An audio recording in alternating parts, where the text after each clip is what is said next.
a doorway where life's best could be just a doorway. Just a doorway where life's best could be just a doorway.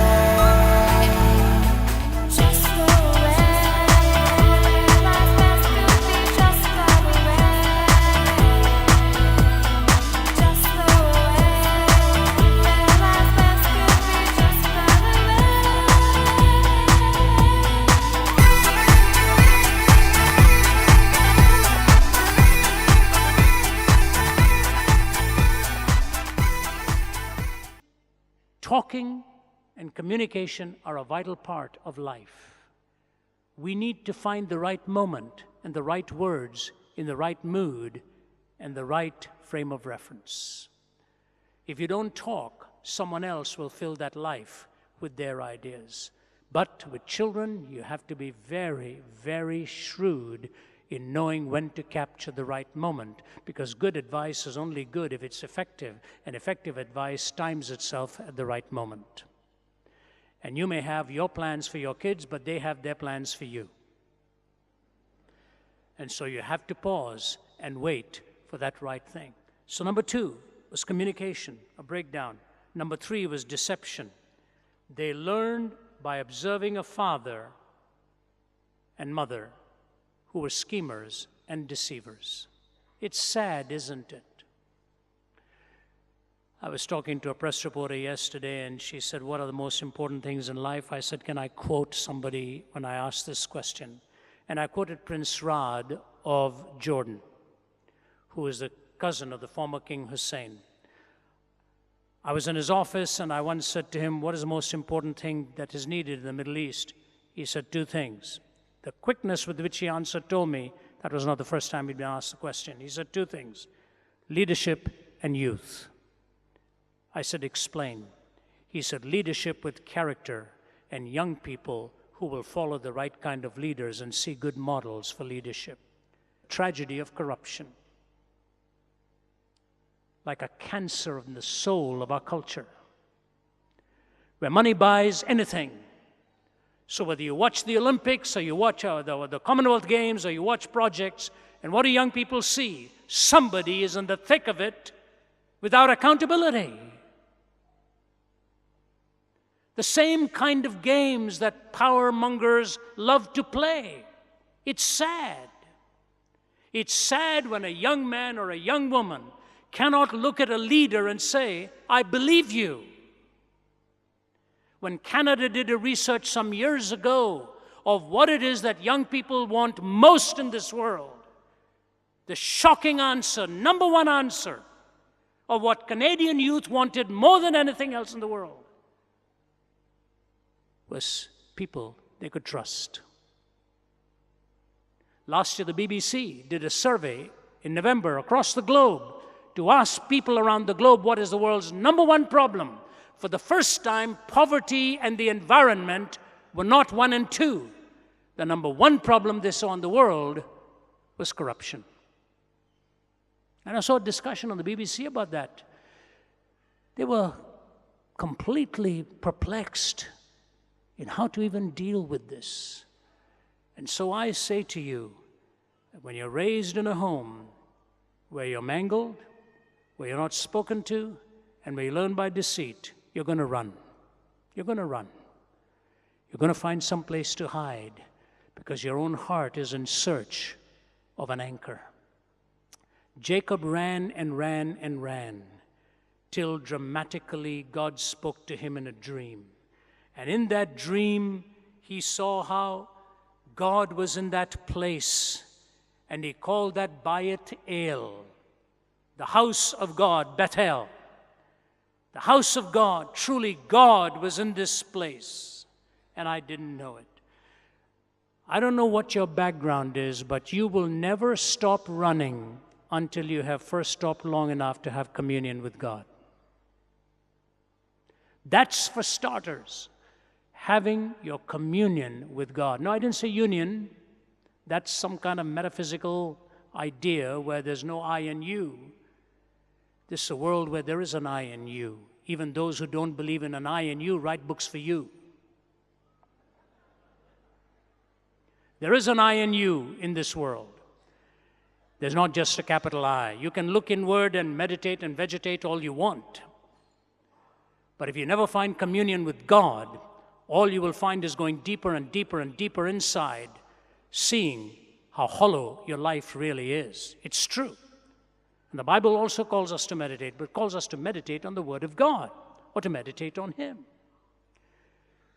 All the seductions we find, all the language and esoteric terms we hear, try to tell you that ultimately you'll find the answer in yourself. It won't happen. It won't happen. You ultimately have to find communion with God.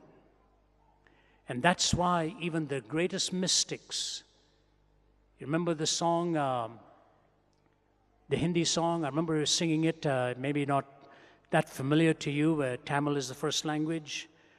I think it was maybe Hemant Kumar, not sure. Kashi dekhi, Mathura dekhi, phir bhi man ka meet na mila, tere dwar khada ek hi yogi. Been to Kashi, been to Mathura, but my heart has never found its fulfillment. So he stands in front of a guru and say, help me. You still seek communion with the living God. And when he found out that God was near to him, it began the process of victory for him. Billy Graham tells the story of a man during his English crusade, a medical doctor who had become an alcoholic and didn't know how to break off the habit. But he came to one of Billy's meetings, gave himself to Christ, his hunger and all of those things dramatically changed. And people couldn't explain it until one day a fellow medical doctor said to him, tell me something. Tell me the truth. If you've had a rough day, if everything has gone wrong, you've blown it big time, and you come back to your office and you've locked the door, and you suddenly remember there's a finest bottle of scotch tucked away behind your medical journals, are you going to tell me that you will not reach out for it? You've completely broken this habit of yours because the way it trapped you? You're never going to go back to it? If you're alone and the door is locked and it's been a rough day and you remember you've hidden one behind your journals, are you telling me you won't go for just one swig of the thing? And the man looked at him and said, everything you said can happen except one thing. I have found out since I've come to know God, I'm never, ever alone. Since I have come to know God, I'm never, ever alone. That's what your heart longs for. The great poet Francis Thompson read this story of Jacob, and he wrote one of his greatest pieces of poetry. We all know his Hound of Heaven, but this one I think is actually possibly greater. Francis Thompson was a genius, applied to Oxford, but was turned down 3 times in a row because he was a drug addict and never quite followed through on it. He used to have a dirty raincoat that he wrapped around himself when he left home, and he would sleep by the River Thames at night, and he would go to Charing Cross to buy his drugs by selling things that he could get and sell. He would write letters to the editor, and the editor would say, a genius is among us, but there's never a return address. So his 2 hangouts, Charing Cross and the River Thames. And then he met God, and he wrote this, O world invisible we view thee, O world intangible we touch thee, O world unknowable we know thee, inapprehensible we clutch thee. Does a fish soar to find the ocean, an eagle plunge to find the air? Do we ask of the stars in motion if they have rumor of thee there? Not where the wheeling systems darken, or our benumbed conceiving soars, the drift of pinions would we hearken, beats on our own clay-shuttered doors. The angels keep their ancient places, touch but a stone and start a wing. 'Tis ye, 'tis your estranged faces that amiss the many splendored thing. But when so sad thou canst not sadder, crying upon thy so sore loss, shall shine the traffic of Jacob's ladder, pitched between heaven and Charing Cross. Yea, in the night, my soul, my daughter, cry clutching heaven by the hems, lo Christ walking on the water, not of Gennesaret, but Thames. God will meet you where you are. God will meet you where you are. Yes, you meditate on the hunger of your soul. You meditate on the longing of your heart. you meditate on the Word of God, or however you're searching for answers, you will never find it in yourself. You have to be lifted outside of yourself, and that God whom you're looking for is nearer to you than you think. Communion with God. When Jacob met his God, it changed him. Then began the second hard process for him, communion with God and reunion with his brother. Do you know what the story of the Middle East is all about? At the risk of being simplistic, it can be captured in one phrase: the logic of unforgiveness. The logic of unforgiveness, where every side will always avenge what the other side has done. And each time it gets deeper and deeper and deeper. And the memory gets longer and longer and longer. And you cannot shake it off. Outside of the gospel of Jesus Christ, there is no hope, because only in Jesus Christ does something happen that took place between Jacob and Esau in the foreshadowing of what happened. Jacob was going to meet up with Esau, but he had deceived Esau. He had pretended to be Esau and stolen the blessing that belonged to Esau, and that's why he was running from Esau. And it is my brother Prakash Yasudian from whom I first heard this truth, and it made a deep impact on my own life. You see, Jacob is wrestling with God. And finally, the angel that is representative of God is telling Jacob, leave me alone, I want to go, let me go. And Jacob said, I won't let you go until you bless me. This is the same Jacob who'd been blessed by his earthly father, Isaac. But something's gone wrong. So he's looking for God to bless him. And it is not accidental that the angel says to him, what is your name?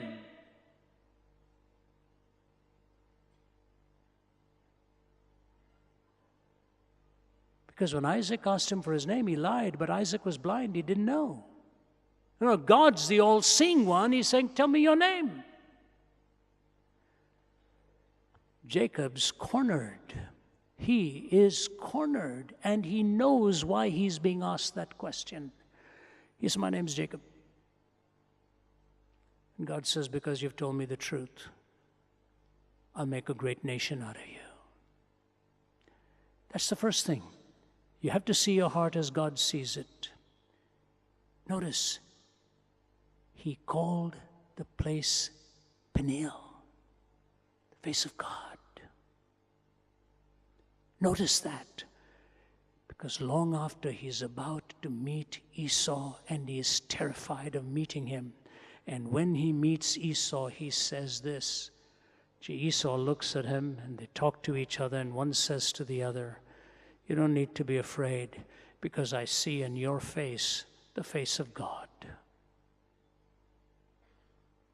When you've seen the face of God, figuratively speaking, you'll see in your fellow human being the reflection of the face of God, and you will not ask for the eye and the tooth for the tooth. You will see in that person that which God wants to do for that person and forgive them. That was the problem with Jonah. He saw the Ninevites and never saw the face of God in their faces, and so wanted to pronounce judgment, hallelujah, and you're done for. Do you realize in this encounter, the two of the Beatitudes are honored in Jacob's life? Blessed are the poor in spirit, for theirs is the kingdom of heaven. Blessed are the peacemakers, for they shall be called the sons of God. So he saw the poverty of his spirit and became a peacemaker as he went and saw his brother Esau, and their relationship was built and rebuilt again. I have been in families and sometimes experienced it too close to home, when two members in the same family will not speak to each other. And years and years and years will go by. I want to say this very carefully, and I hope I'm not wrong. If there are two people who are unable to find a bridge to reconcile, at least one of them is not walking with God.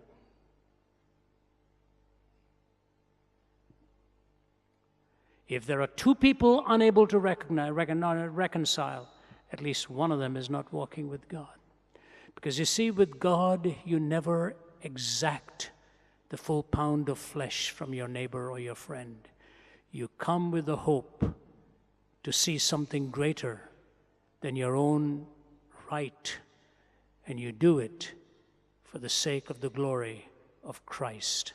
That's why I believe the gospel is so real when it tells us that you and I are in need of forgiveness, and we spread that forgiveness. I've walked away from situations where I've tried to bring two people together. I think of one where the friendship broke up nearly 30 years ago. Two very, very close friends, the closest of friends, over a silly little thing that had happened one night. Obviously, it must have been linked up to other things. And these two couples that I knew who had broken friendship with each other, both grieved, but were never able to reconcile till this day. If you've got an enemy in your life, reach out tonight and try to build that bridge.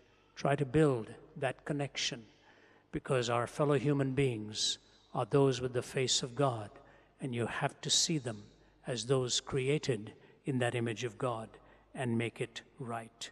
I like what Jacob did. He first communed with God, then he reunioned with his brother. And the last thing is this: before he died, he gathered all of his children together and committed them to God and asked them to carry the trust into the next generation. That's what I want to do with my life.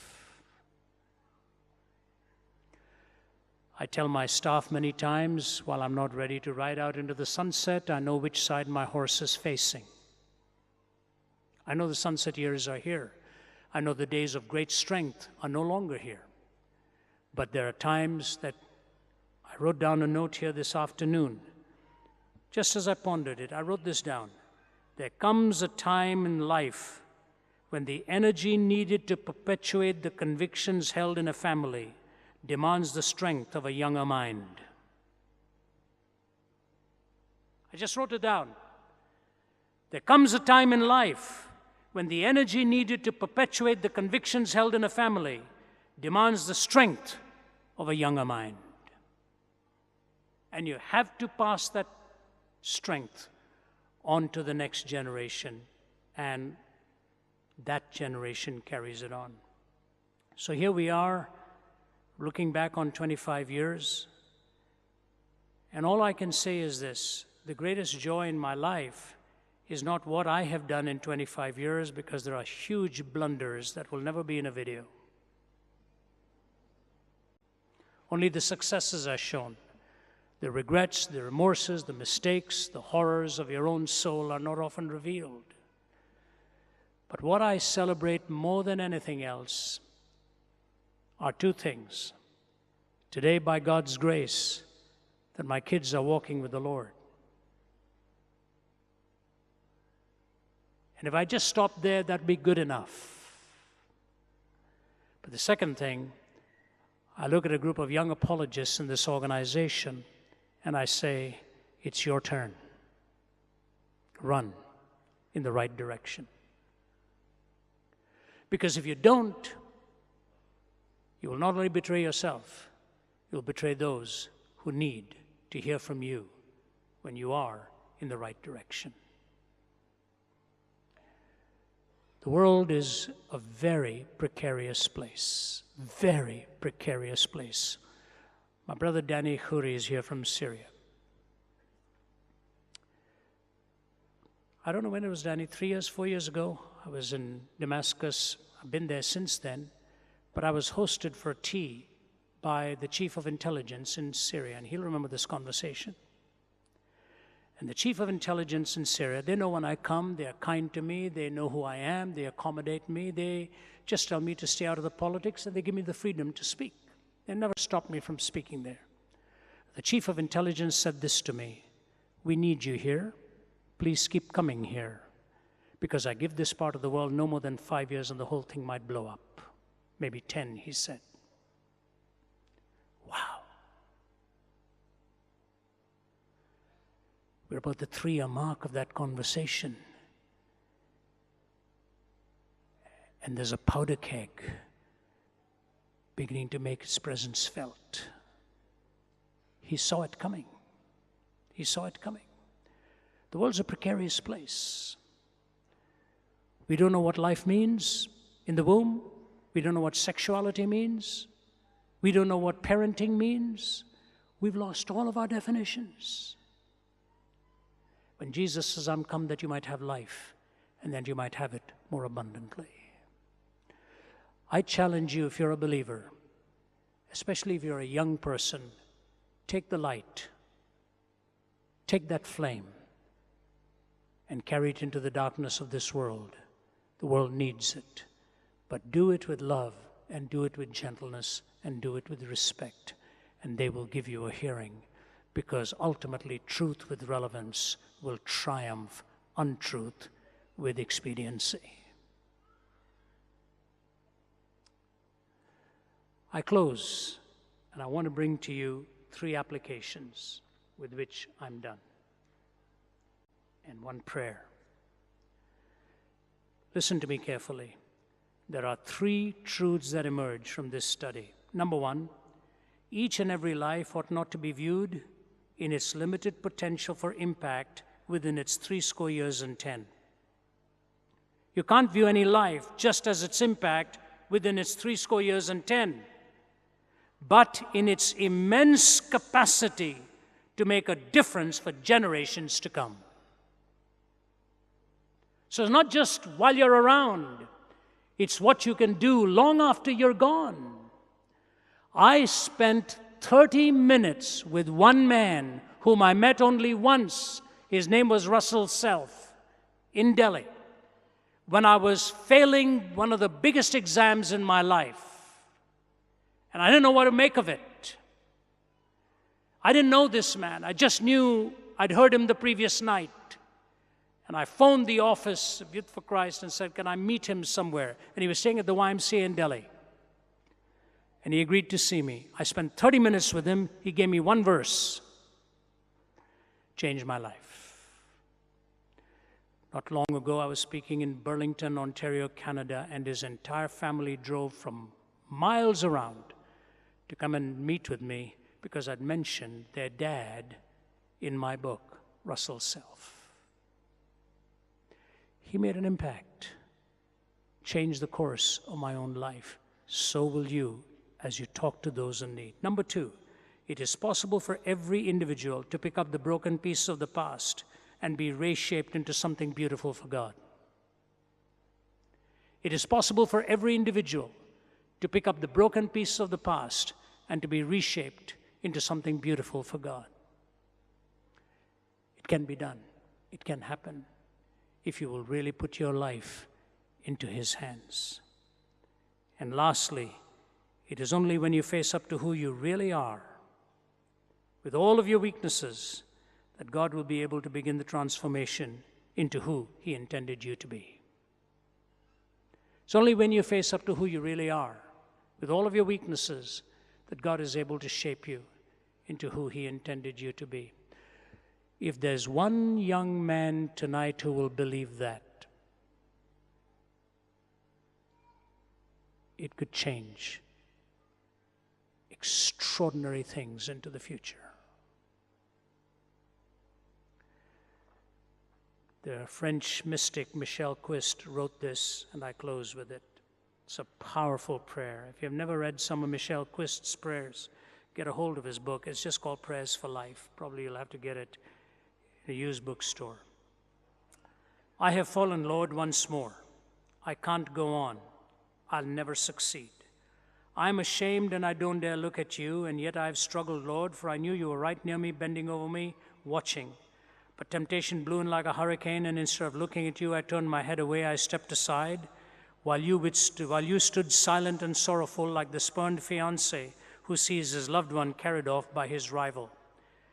When the wind died down as suddenly as it had arisen, when the lightning ceased after proudly streaking the darkness, all of a sudden I found myself alone, ashamed, disgusted with sin in my hands. This sin that I selected as a customer selects his purchase. The sin that I paid for and cannot return because the storekeeper is no longer there. This tasteless sin, this odious sin, this sin that now sickens me, that I once wanted but I really want no more, that I enjoyed, sought, played with, fondled for a long time, that I finally embraced while coldly bypassing you, my arms outstretched, my eyes and heart irresistibly drawn. The sin that I've grasped and consumed with gluttony, it's mine now, but it possesses me as a spider web holds captive the fly. Lord, it's mine and sticks to me. It flows in my veins. It fills my heart. It's slipped in everywhere as darkness slips into the forest at dusk and fills all the patches of light. I can't get rid of it, Lord. I run from it like the master of an unwanted and mangy dog, but it catches up with me and rubs joyfully against my legs. Everyone must notice it because I'm so ashamed I feel like crawling to avoid being seen. I'm ashamed of being seen by my friends. I'm ashamed of being seen by you, Lord, for you loved me, and I forgot you because I was thinking only of myself. And one can't think of several persons at once. One must choose, and I chose. But now it's your voice, and your look, and your love. They hurt me, and they weigh me down. They weigh me down more than my sin. Lord, don't look at me like that, for I'm naked and dirty, down and shattered with no strength left. I dare make no more promises. I can only stand bowed before you. Come on, son, look up. Isn't it mainly your vanity that is wounded? If you loved me, you would grieve, but you would trust. Do you think that there's a limit to my love? Do you think that for a moment I have stopped loving you? But you still rely on yourself. You must rely on me.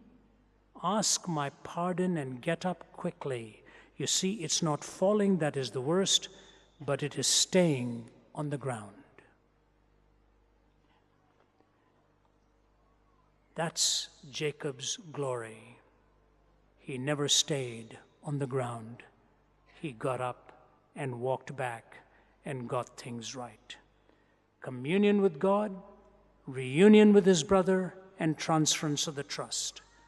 To overcome the mangling of his life through favoritism, through a broken down communication in the family, and through deceit.